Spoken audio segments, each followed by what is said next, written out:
So employee pension scheme 95 is basically anyone who has EPF account and who joined before 1st September 2014.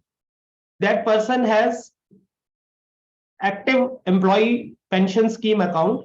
So along with EPF, this account was opened before 2014. So in this account, if you are working for more than 10 years, so you are eligible for pension post 58. So that is the big feature, that in organized sector, if you are working and your EPF is deducted, so then you are eligible for pension post 58.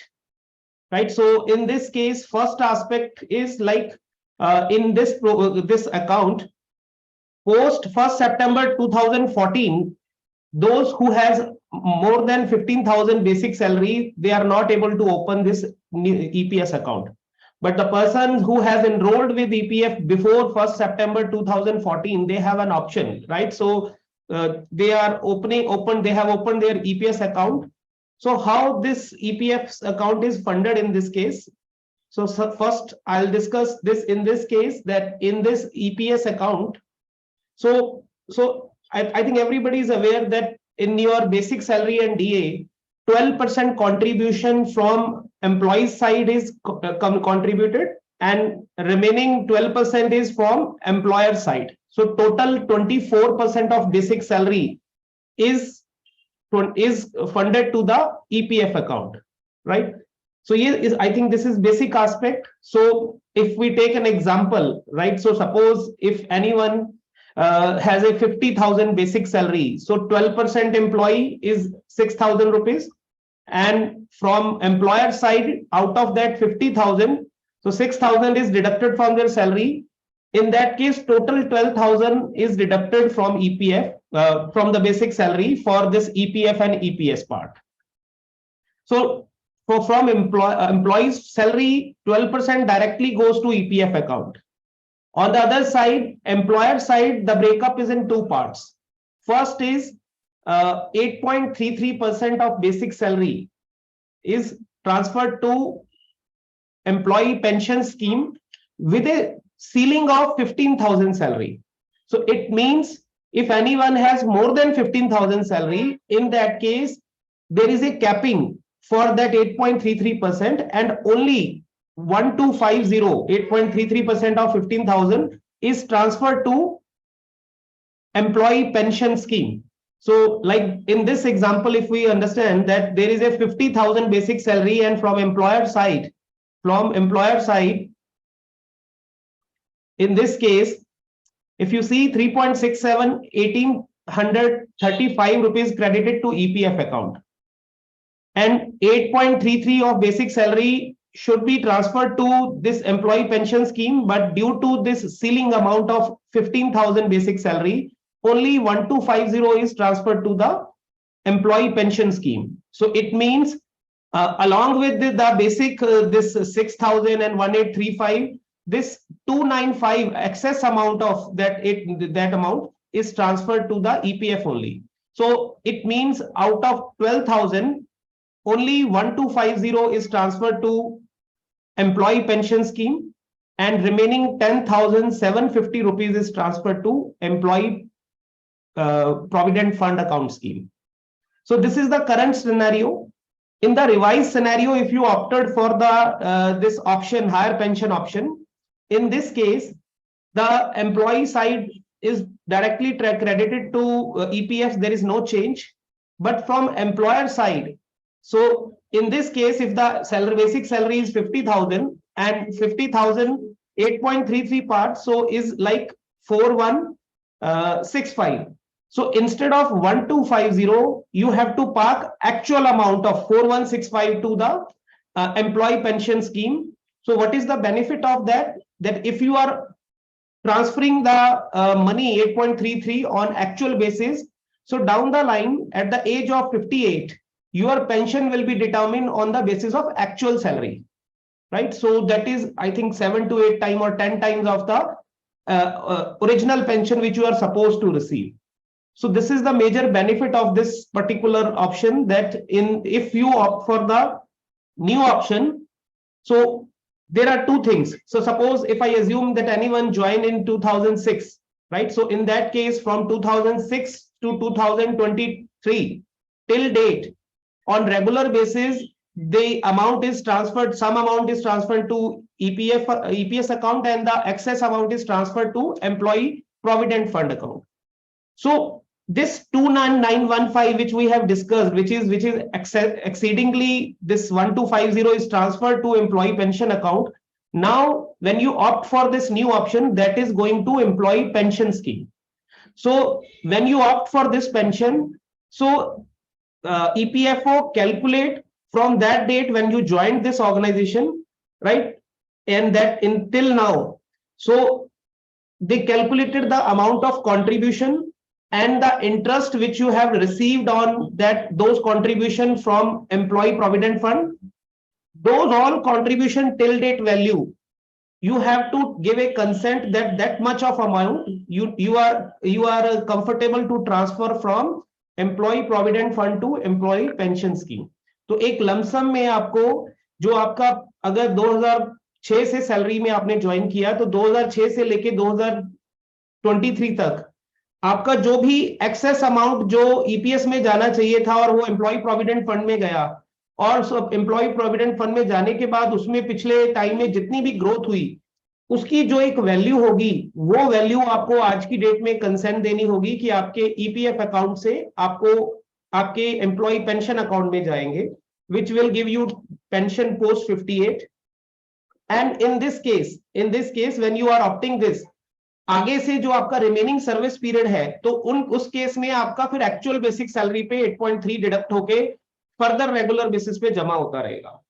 So that is the structure कि आपको first level पे इस particular scheme में अपना पुराना जो आपका कम जमा हुआ है ईपीएस स्कीम में वो ईपीएफ से ट्रांसफर करना होगा, और डाउन द लाइन जब तक आपकी रिटायरमेंट नहीं होती जो भी आपकी एक्चुअल सैलरी का 8.33 वो आपका एम्प्लॉय पेंशन स्कीम में एक्चुअल बेसिस पे जमा होगा.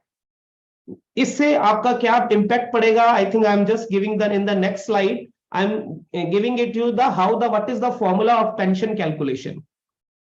सो अगर आप देखें फर्स्ट ऑप्शन में मैंने जैसे आपके साथ डिस्कस किया कि उस केस में आपकी बड़ी सिंपल ऑप्शन है.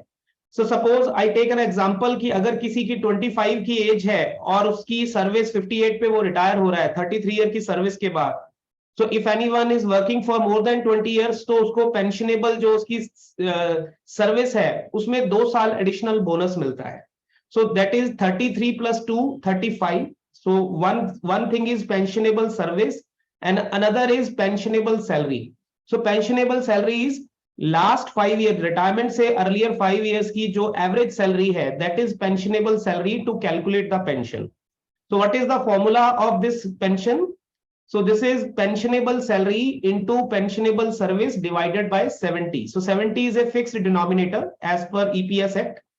So in this case if you have worked for maximum 30 years, so 33 is a capping amount, so in that case you are eligible maximum 7500 pension. So if anyone has worked less than that तो उसकी pension accordingly कम हो जाएगी. So this is the existing option कि जो चल रहा है जिस भी कंपनी में आप काम कर रहे हो तो you will eligible this pension post 58. Now as per the Supreme Court verdict और जो EPS में जो आपका एक ऑप्शन चेंज का सिनेरियो है, in this scenario if you see आप अगर ईपीएस में आपकी एक्चुअल बेसिक सैलरी और डीए का 8.33 कंट्रीब्यूट करते हो तो इस केस में सेम सिचुएशन में आई अज्यूम कि अगर आप 58 के टाइम पे आपने ग्रो किया तो 2 लाख रुपए बेसिक सैलरी है एवरेज लास्ट 5 इयर्स में. In that case you are eligible for 1 lakh per month pension. सो ये आपका ऑप्शन 2 का सिनेरियो है कि जिसमें 1 लाख रुपए पर मंथ आपको पोस्ट रिटायरमेंट अगर आप इन 33 इयर्स की सर्विस में जो भी आपका कंट्रीब्यूशन है वो कैलकुलेट करके आप एक्चुअल बेसिस पे ईपीएस अकाउंट में कंट्रीब्यूट करेंगे. So that EPS account will give you a pension as per this formula, जो कि मैंने अगर 2 लाख बेसिक ली और 33 ईयर की सर्विस ली तो 1 लाख पर मंथ की लाइफ लॉन्ग पेंशन मिलेगी. सो this is the scenario. I think I will discuss about कि इस पेंशन ईपीएस स्कीम के और क्या फीचर्स हैं. सो फर्स्ट फीचर है इस ईपीएस का कि अगर इन केस इस ईपीएस में आप एनरोल्ड हैं और किसी की सब्सक्राइबर की डेथ एनरोलमेंट के बाद 15 ईयर्स के बाद हो जाए, सो उसकी जो भी पेंशन कैलकुलेशन करके बनेगी तो उसके स्पाउस को सेम पेंशन लाइफ टाइम मिलेगी। सो this is the first. In case जो सब्सक्राइबर की पोस्ट रिटायरमेंट जब उसने पेंशन ऑप्ट कर ली उसके बाद डेथ होती है, इन that case spouse is eligible for 50% pension benefit. तो जो भी सब्सक्राइबर को ओरिजिनली 1 लाख की पेंशन जैसे हमने कैलकुलेट किया, सो इन दैट केस 50% पेंशन मिलेगी। अगर इस केस में हम लोग देखते हैं कि इन केस अगर सब्सक्राइबर के अप 2 किड्स हैं, so if more than 2, so we presume कि 2 किड्स को जो उसके सब्सक्राइबर को की विडो को जो पैसा मिलने वाला है रेगुलर पेंशन का, उसका 1/4, इट मीन जो सब्सक्राइबर की पेंशन है उसका 12.5% उसको एक किड के लिए, अगर 2 किड्स हैं तो up to 25 of years of age of the kids उनको रेगुलर बेसिस पे उनको पेमेंट मिलेगी। सो अगर मैं एक एग्जांपल लूं कि पोस्ट रिटायरमेंट मान लो किसी की 65 पे डेथ होती है, तो इस केस में उसकी वाइफ और बच्चे अगर 25 ईयर्स तक उनको ये बेनिफिट पेंशन फॉर्मेट में मिलेंगे which is guaranteed, right.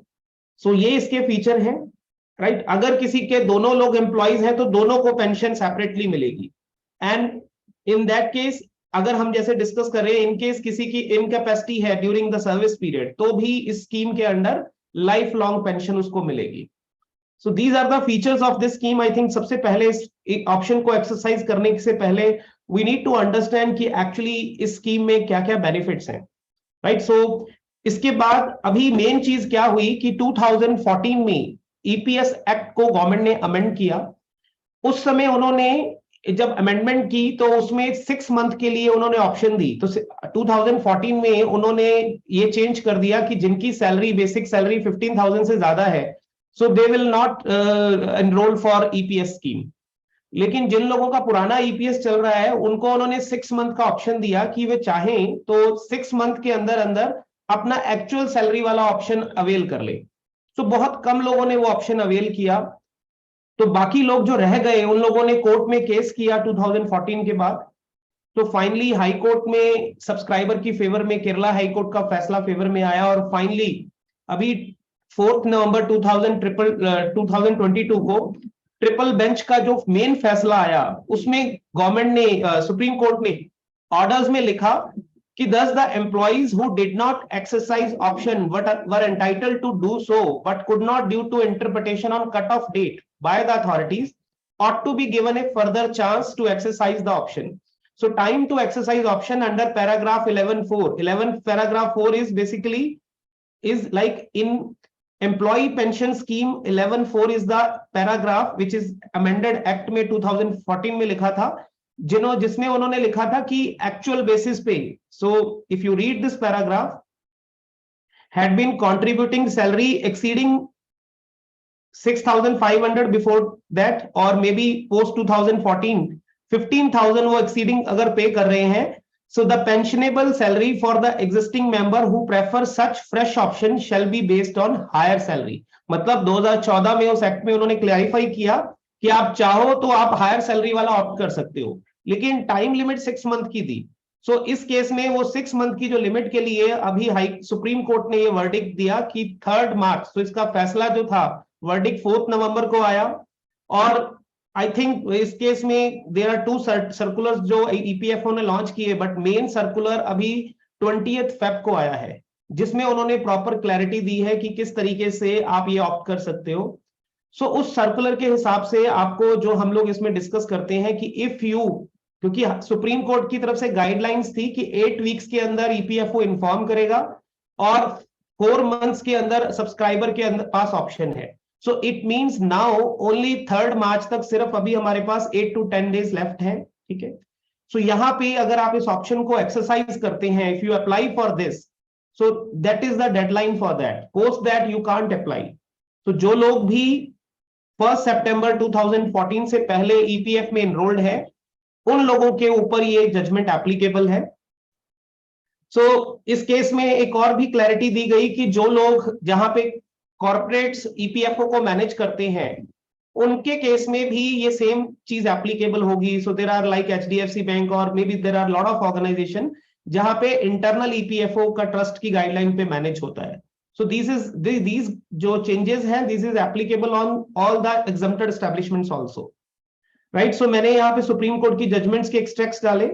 So now if anyone wants to opt, तो इस केस में उसको अभी जैसे प्रोसेस के हिसाब से कमिश्नर की तरफ, जो लोकल कमिश्नर है EPFO का, वो एक फॉर्म प्रेस्क्राइब करेगा. तो आप अपने HR के थ्रू, या मैं आपको एक सैंपल फॉर्मेट जो है हमारे पास, वो मैं आपको लिंक के साथ शेयर करूंगा, तो आप उसको भी ऑप्ट कर सकते हैं, राइट. आपको वहां पे डिक्लेरेशन देना है कि आई एम रेडी टू पे the difference amount, right. In that case अगर आपका ये declaration application for joint option जो है, जिसमें कि एम्प्लॉयर का वैलिडेशन होना जरूरी है, वो सबमिट हो जाता है अगर EPFO में, तो यू हैव अ राइट कि आपको 58 के बाद एक्चुअल पे पेंशन मिले. सो ये मैंने अभी आपको पूरा ब्रीफ किया कि किस तरीके से ये गाइडलाइंस एप्लीकेबल है. और मैं जस्ट आपको क्विकली, इसके बाद हम लोग, सबसे बड़ा जो डायलेमा है, आई थिंक जितनी इंफॉर्मेशन अभी हमने डिस्कस की, तो this information is available, I think not a lot, और इंटरनेट पे आपको मिल जाएगी. लेकिन सबसे इंपॉर्टेंट चीज है कि यहाँ पे लोगों को ये कंफ्यूजन है कि इस केस में अगर ये ऑप्शंस अवेलेबल हैं, तो इन केसेस में मेरे को ऑप्शन ऑप्ट करना चाहिए कि नहीं करना चाहिए, right. So this is the major confusion. तो इसके लिए हमने एक प्रॉपर कैलकुलेशन वाइज आपके साथ इसको कंपैरेटिव एनालिसिस बना के आपके साथ प्रेजेंट कर रहा हूं. सो आपको बहुत ध्यान से इसको पूरा कंपैरेटिव एनालिसिस एक बार हमें समझना है कि ये कैसे हमें इस ऑप्शन को इवेल्युएट करना है. सो सबसे पहले हम लोग इसको इस तरह से डिवाइड करते हैं कि एनीवन हु ज्वाइंड बिफोर 2001, तो उस समय EPFO के जो रेट ऑफ इंटरेस्ट था वो अराउंड 12% था, which is very high in, मतलब इन टर्म्स ऑफ रेट, ठीक है. तो उसका एन्युटी का और कंपाउंडिंग के इफेक्ट के बाद आज की डेट में जो पैसा उसका ग्रो करके बन जाता है, वो काफी हाई रेट पे ग्रो हो जाता है, तो कॉर्पस काफी बड़ा हो जाता है. सो मैं यहां पे आपके साथ ये चीज कहना चाहूंगा कि anyone who is just going to retire और अभी इन दिनों में रिटायरमेंट फेज में है, उनके केस में उनके लिए दो चीजें उनको मैटर करती हैं, क्योंकि उनकी सैलरी ग्रोथ कम होती है जनरली पास्ट में अगर कुछ PSU अंडरटेकिंग्स में है, और उनका जो है EPFO का रेट ऑफ इंटरेस्ट काफी हायर साइड पे है. सो जब आपका rate of interest on higher side है और आपका उस केस में आपका सैलरी ग्रोथ मान लो एक एवरेज 4-5% का है, इन दैट केस आज की डेट में आपको एक बहुत बड़ा अमाउंट अपने एम्प्लॉय प्रोविडेंट फंड से EPS को ट्रांसफर करना पड़ेगा. लेकिन तो उस केस में हम लोग सजेस्ट करते हैं कि बिफोर 2001 के जो लोग हैं, उनको अपने फाइनेंशियल कंसल्टेंट के साथ इन्हीं शीट्स को इवेल्युएट करके चेक करना पड़ेगा कि उनके लिए बेनिफिशियल है या नहीं. लेकिन जो लोग 2001, तो मैंने 3 सिनेरियोज लिए हैं अभी आपके साथ, ज्वाइनिंग 2001 के बाद, ज्वाइनिंग 2006 के बाद एंड ज्वाइनिंग 2011 के बाद. तो I will discuss each aspect कि अगर हम अलग अलग ज्वाइनिंग के टाइम पे इसको एक्सप्लोर कर रहे हैं, तो किस तरीके से हमें इस ऑप्शंस को इवेल्युएट करना है. तो मैंने एक एग्जांपल लिया है कि मिस्टर एक्स, जिसकी एज 28 है, उसने 2001 में कंपनी में ज्वाइन किया एज ए 30,000 बेसिक पे, राइट. तो यहाँ पे हम लोगों ने इसको कैलकुलेशन किया, तो मैं आपको जस्ट ब्रीफ में स्टेप बाय स्टेप इस कैलकुलेशन को आपको एक्सप्लेन करता हूं. So this is very important because we need to understand कि मैं गिव एंड टेक क्या है, how much money I am giving to the EPFO and what amount of pension he is giving back to me. So यहाँ पे आई think सबसे पहला point है जब हम इसको डिस्कस करते हैं, तो अभी 2001 में ज्वाइनिंग हुई, तो मैंने I will calculate this on annual basis. So सबसे पहले 3,60,000 इज एनुअल सैलरी. इस एनुअल सैलरी पे अगर आप देखोगे तो 8.33 बेसिस पे उसका 29,988 एम्प्लॉय पेंशन स्कीम में जाना चाहिए था. लेकिन उस समय जो गाइडलाइंस थी वो 6,500 के ऊपर 8.33 जाता था, विच इज, अगर मैं उसको 541 रुपीज एंड उसको एनुअल पे कैलकुलेट करूं, दिस इज 6,500. तो जैसे पुराने टाइम पे यही 6,500 जा रहा था और बाकी पैसा EPF में जा रहा था, तो ये अमाउंट, डिफरेंस अमाउंट जो आपको, अगर आप स्कीम ऑप्ट करते हो तो कितना ट्रांसफर करना पड़ेगा, 23,488 फॉर फाइनेंशियल ईयर 2001. अभी इस फाइनेंशियल ईयर 2001 में आपको मैंने रिटर्न जो एक्चुअल बेसिस पे डेटा निकाल के दी है, तो this is return on EPF, so 2005 में 9.5 थी और हर साल की एक्चुअल रिटर्न हमने डेटा में ली है। तो इस केस में जब हम ये रिटर्न्स की कैलकुलेशन ले रहे हैं, तो इस केस में हमने ये कैलकुलेट किया, तो मैंने इसमें अगर आप देखोगे, सो मैंने ये कैलकुलेट, मैंने जस्ट आप क्विकली आपको फॉर्मूला दिखा देता हूं पहले। 360 इंटू 8.33%, फिर इसमें से हमने एक्चुअल में से जो आपका एक्चुअली कंट्रीब्यूट ट्रांसफर हुआ है वो डिफरेंस निकाला, उसके ऊपर मैंने ग्रोथ निकाला कि कितना ग्रोथ, तो 9.5% से एक साल का ग्रोथ, और ये क्लोजिंग वैल्यू। सो इसमें मैंने आपका ये फॉर्मूला में आपकी सैलरी जो एज्यूम की है, यहां पे फॉर्मूला में 7% ली है। सो आई एज्यूम्ड कि फ्रॉम 2001 जो उसका 30 इयर्स का लाइफ स्पैन है वर्किंग, उसकी एवरेज ग्रोथ 7% से हुई। So you can take 6%, 8% according to your profile. आप अपना इनिशियल पैकेज और आज के पैकेज पे अपना CAGR कैलकुलेट कर सकते हो, तो you will come to know कि आपका एवरेज सैलरी ग्रोथ कितना है और प्रोजेक्टेड सैलरी ग्रोथ आने वाले टाइम में रिमेनिंग ईयर्स ऑफ सर्विस में कितना रहेगा। सो यहाँ पे जो हमने आपके साथ ये कैलकुलेशंस की, तो मैंने ये कैलकुलेट किया आपके साथ कि 3,60,000 जो सैलरी ग्रो होते होते दैट बिकम्स 2038 में 27,40,000 हो जाएगी। सो हमने इसमें 7% का ग्रोथ लिया and the corpus amount become 80 lakh rupees. So it means अगर ये ऑप्शन आप नहीं सब्सक्राइब करते, और मैंने इस केस में एक और इंटरेस्टिंग चीज है कि आपका जो रेट ऑफ रिटर्न 2022 के बाद 8.10 ही एज्यूम किया है। तो जिस तरह का इंटरेस्ट रेट सिनेरियो चल रहा है ग्लोबली, सो वी फील कि एवरेज इंटरेस्ट रेट 7% पे आ सकता है। तो यहां पे अभी हमने हायर रेट पे इवेल्युएट किया है।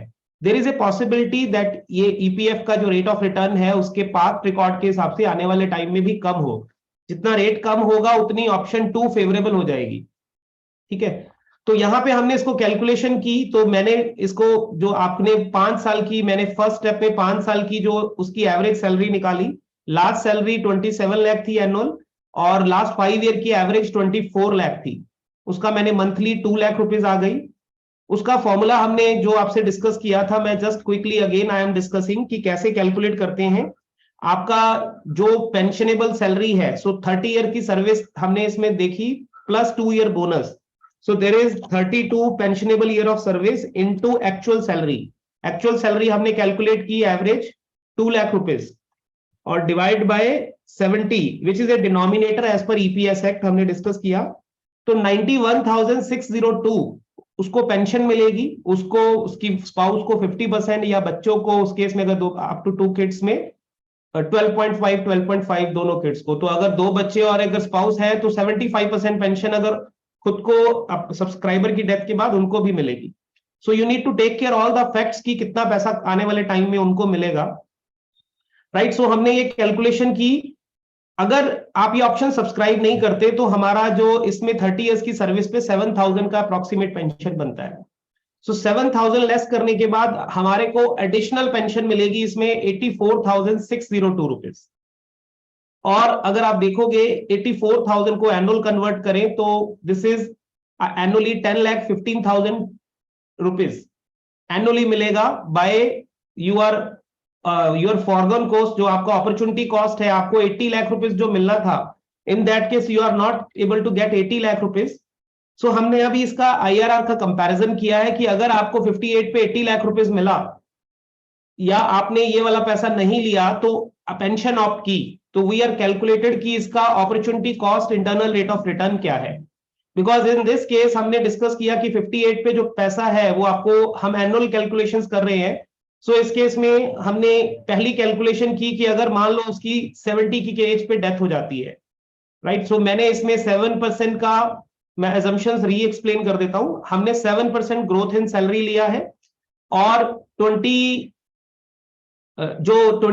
से पहले, जो 22-23 से पहले एक्चुअल ईपीएफ का रिटर्न लिया है, और पोस्ट 22 8.10 जो अभी है, मे बी ये कम हो सकता है बट उसी रेट पे लिया है। तो इन दैट केस 80 लाख का कॉर्पस अगर आप देखोगे, सो इन दैट केस आपका IRR जो आ रहा है, अगर 70 केस में 12 साल के अंदर डेथ हो जाती है, तो हमारा इंटरनल रेट ऑफ रिटर्न उस पैसे का जो आपको मिलेगा 7% निकल के आ रहा है। सेकेंड सिनेरियो में अगर 75 पे डेथ होती है, बिकॉज 70 के बाद डेथ होने के बाद भी बच्चों को पेमेंट्स मिलेगी, वो हम अभी भी कैलकुलेट नहीं कर रहे, we are assuming कि अगर in that case if all the family members are not there till 70, तब कैश फ्लो हमने जीरो कर दिया. But in actual scenario family में स्पाउस या अगर किड्स को भी 25 ईयर तक कैश फ्लो मिलेगा तो उसको हम यहाँ पे पार्क करेंगे तो आईआरआर बढ़ जाएगा उस केस में. सो सेकेंड सिनेरियो में 75 में 10.171. इसी तरह से अगर उसकी लाइफ एक्सपेक्टेंसी 80 हो गई सो 11.431. सो मैंने यहाँ पे ये आपके साथ इवेल्युएट किया है सिनेरियो की तीनों सिनेरियोज में कैसे ये पिक्चर आपकी बन पाएगी. सो आई होप कि there is no such product in India जहां पे इस लेवल की एन्युटीज मिलती हैं.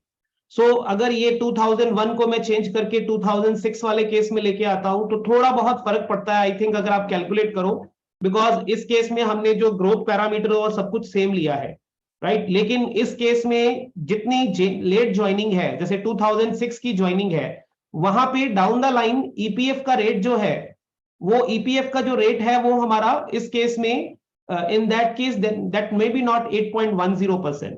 सो ये डिफरेंट सिनेरियोज पे हमने आपको एनालाइज किया है और मेरे को ऐसा लगता है कि ये जो ऑप्शन दी गई है जो 3 मार्च तक, जिन लोगों ने 2001 के बाद ज्वाइन किया है, जितना लेट ज्वाइन किया है अगर मैं देखूं उतना उसके लिए ज्यादा फेवरेबल है. जो लोग पुराने 2001 से पहले हैं उनको भी मे बी बेनिफिट होगा, but for them they need to consult their financial consultants कि इस केस में उनका इंटरनल रेट ऑफ रिटर्न कितना आ रहा है प्रोजेक्टेड बेसिस पे. बट फॉर श्योर अगर आप इसको कैलकुलेट करोगे 2005 के किसी 6 की ज्वाइनिंग के, इसका 2 मेन रीजन है. अगर आप देखोगे ना पिछले 15 इयर्स में प्राइवेट सेक्टर में लोगों का आईटी में एवरेज सैलरी ग्रोथ 8 to 10% है. तो ये एक बहुत बड़ा पैरामीटर है. और now if you are saying कि अमृतकाल इंडिया का अभी 15 साल और है, 20 साल 25 साल और है, तो अगर आने वाले टाइम में भी इंडिया का ग्रोथ रेट एक अच्छे लेवल पे गया तो उस केस में दैट इज आप you will get a very good amount of pension, क्योंकि आपको लास्ट आपका जो इनिशियल कॉन्ट्रीब्यूशन होगा वो आज की बेसिक सैलरी पे कटेगा, लेकिन जो पेंशन मिलेगी वो लास्ट में जो 5 इयर्स की सैलरी है उसके ऊपर आपको पेंशन मिलेगी. सो प्लीज इस सिचुएशन को समझें, अपने एचआर के साथ इस पे डिस्कस करें, अपने दोस्तों के साथ, अपने फाइनेंशियल कंसल्टेंट के साथ डिस्कस करें. सो आर मेन मोटो, सो जो हमारा मेन मोटो है कि इस केस में ज्यादा से ज्यादा लोगों को एजुकेट किया जाए, because there is no proper knowledge available. तो सब्सक्राइबर के पास लोगों को अभी तक यही नहीं आइडिया कि ऐसी कोई ऑप्शन है या पेंशन मिलती है हमें, right. So on that note, so I suggest that जो लोग भी 2001 के बाद ज्वाइनिंग है उन लोगों को ये ऑप्शन के लिए अर्जी लगानी चाहिए, अप्लाई करना चाहिए. Very important, because you will lose that benefit, right. उसके बाद ये ऑप्शन नहीं मिलेगा because this is a big burden of EPFO, government के पास इतनी बड़ी, and this is a sovereign guarantee on that. ठीक है, तो जो आज ये कमिटमेंट हो गई दैट कांट बी चेंज्ड. आपका डाउन द लाइन ईपीएफओ का रिटर्न हो सकता है आज से 10 साल बाद 5% रह जाए, और अभी हम जो इवेल्युएट कर रहे हैं वो 8.1 पे कर रहे हैं. तो डाउन द लाइन अगर आपकी ग्रोथ इन सैलरी ज्यादा हुई और आपका जो है इन्वेस्टमेंट का रिटर्न कम हो गया तो उस केस में ये ऑप्शन बहुत ज्यादा फेवरेबल होगी. और ये जो एक्सेल शीट हम आपको, मैं अपने ये जो यूट्यूब पे वीडियो हम डालेंगे उसके साथ साथ हम लिंक्स में ये एक्सेल शीट आपके लिए, और जितना भी पीपीटी और जो भी सपोर्टिंग सर्कुलर्स हैं और जॉइंट ऑप्शन सब्सक्राइबर फॉर्म है, ये सारे हम लिंक्स में वहां पे आपके साथ डाल रहे हैं. अगर आपको ये वीडियो अच्छा लगे so please share with your family members, your friends, your colleagues, because ये लाइफ लॉन्ग में आपकी फाइनेंशियल फ्रीडम के लिए बहुत इंपॉर्टेंट है. एक और बड़ी इंटरेस्टिंग चीज बताता हूं, आज की डेट में people are discussing about financial freedom at a early age. So यहाँ पे एक और बहुत अच्छी ऑप्शन है कि अगर ये 58 की बजाय कोई रिटायरमेंट पहले करके अपना ये पेंशन लेना चाहे, सो एवरी ईयर 4% के रेट से पेंशन कम हो जाएगी, right. In that case that person can opt for pension at the age of 50. And extend करने के लिए जो मैंने डिस्कस किया कि अगर एक्सटेंड करना है तो 2 साल के लिए कर सकता है, लेकिन उसको प्रीपोन करना चाहे तो 58 से 50 कर सकता है. सो एज्यूम ए सिनेरियो जो कि आज किसी आईटी कंपनी में एक बहुत हायर पैकेज पे अर्निंग है उसकी पैकेज में, और वो उसके बाद अपना खुद का कुछ करना चाहता है या फाइनेंशियली फ्री होना चाहता है इस केस में. So for those people this option makes more sense. तो आपको बहुत बेनिफिट होगा इस कैलकुलेशन में जब आप नंबर्स डालेंगे. Thank you so much for attending this session. Thank you. Looking forward for more videos going forward. Thank you so much.